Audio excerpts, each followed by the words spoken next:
परभणी लोकसभा मतदारसंघातील महायुतीचे उमेदवार महादेव जानकर यांच्या प्रचारार्थ पंतप्रधान नरेंद्र मोदी यांनी आज परभणीच्या जाहीर सभेत मतदारांना महादेव जानकर यांना मतदान करण्याचं आवाहन केलं आहे।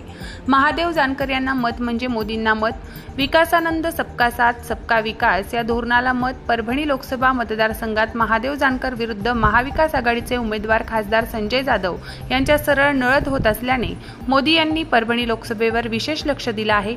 गेल्या 35 वर्षापासून परभणी लोकसभा ही ठाकरेंच्या शिवसेनेच्या ताब्यात असल्याने महायुतीने लावल्याचा चित्र आजच्या झालेल्या जाहीर सभेत दिसून आला आहे। यावेळी पंतप्रधान नरेंद्र मोदी यांनी काँग्रेसबरोबर त्यांच्या इतर घटक पक्षांवर देखील टीकास्त्र सोडलं। प्रतिनिधी रियाज कुरेशीसह मी अबोली जोशी, DLP न्यूज परभणी।